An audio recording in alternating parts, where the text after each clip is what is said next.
Allez, aujourd'hui, on s'attaque à un face-à-face que beaucoup de monde attend, le duel des montres GPS de course qui vont marquer 2025. C'est le combat des chefs. D'un côté, Coros, de l'autre, Garmin. Faut bien l'avouer, choisir une nouvelle montre de course, ça peut vite devenir un vrai casse-tête.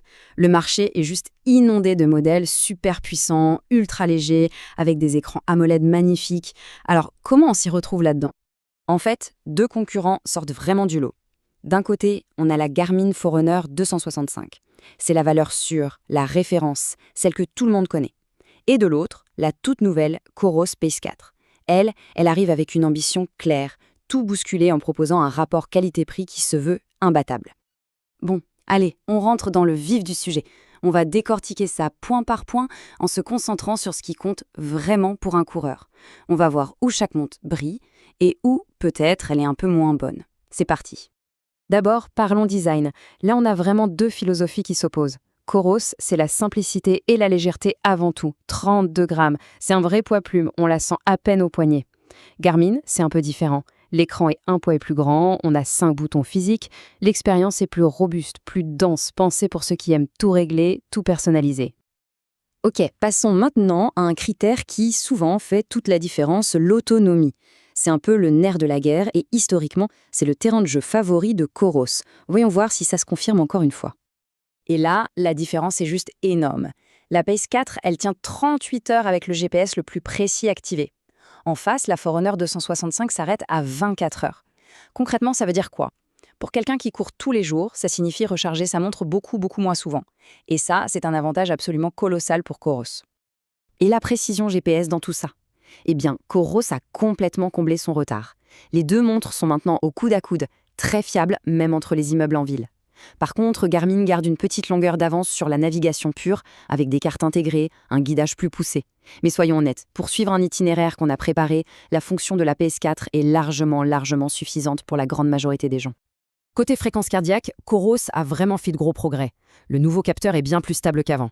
Garmin, avec son capteur Elevate, reste un peu la référence, surtout quand l'intensité varie beaucoup. En gros, les deux sont très bonnes. Mais, petit conseil au passage, pour une précision chirurgicale, rien ne remplace encore une bonne vieille ceinture cardio. On a parlé des performances, on a parlé du design, mais il y a un élément qui creuse un vrai fossé entre ces deux montres, et c'est sans doute le plus important pour beaucoup d'entre nous, le prix.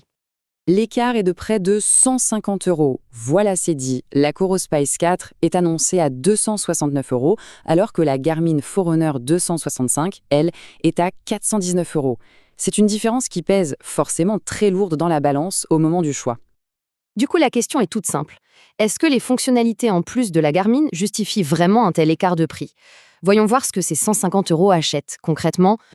Alors pour ce surcoût, chez Garmin, on a quoi? On a la possibilité de stocker de la musique directement sur la montre, de payer sans contact, on a des analyses physiologiques un peu plus poussées, comme le score de préparation à l'entraînement, et une meilleure compatibilité avec certains capteurs externes, notamment pour le vélo.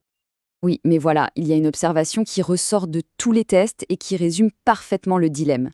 La plupart de ces fonctions dites premium, elles sont sympas sur le papier, mais dans la vraie vie, au quotidien, très peu de coureurs s'en servent réellement. Bon, maintenant qu'on a dit tout ça, passons aux recommandations. Parce qu'en fonction du profil de coureur, le choix devient tout de suite beaucoup plus simple. Si on est un coureur débutant ou même intermédiaire et qu'on cherche juste une montre efficace pour suivre ses sorties et progresser, la recommandation est limpide. La Coros Space 4. Elle est simple, elle fait l'essentiel à la perfection et son prix est tout simplement sans concurrence. Maintenant, pour le coureur plus expérimenté, celui qui adore analyser ses données, qui veut décortiquer sa charge d'entraînement, optimiser sa récupération, là, la Garmin Forerunner 265 garde une longueur d'avance. Son logiciel est plus mature, il offre des analyses plus fines. Et pour les triathlètes alors, eh bien là, c'est un peu plus nuancé, c'est presque un match nul. La légèreté de la Pace 4, c'est un vrai avantage pour les transitions et la course. De son côté, la Forerunner 265 a plus de profil sportif et une meilleure compatibilité avec le matériel de vélo. Le choix va vraiment dépendre des priorités de chacun. Alors, après des semaines de tests, après avoir tout analysé dans les moindres détails, il est temps de rendre le verdict final. Quelle est la montre qui sort grande gagnante de ce duel au sommet? Et le verdict, il est sans appel. Pour 90%, oui, 90% des coureurs, du débutant au plus aguerri, la Coros Space 4 est tout simplement le meilleur choix possible aujourd'hui. C'est une affirmation forte, mais elle est basée sur des faits très concrets. Pourquoi ce choix si tranché? Parce que sur les fonctions qui comptent vraiment, La précision GPS, l'autonomie, le suivi cardio, la Pace 4 fait jeu égal avec la Garmin. En fait, elle couvre 95% des besoins réels d'un coureur, mais pour un prix bien inférieur. Elle se concentre sur l'essentiel et elle le fait parfaitement. Ce tableau, il résume tout parfaitement. La Pace 4 gagne haut la main sur le prix, le poids et l'autonomie. La Forerunner 265, elle, garde l'avantage sur les fonctions bonus, comme la musique ou les analyses très poussées.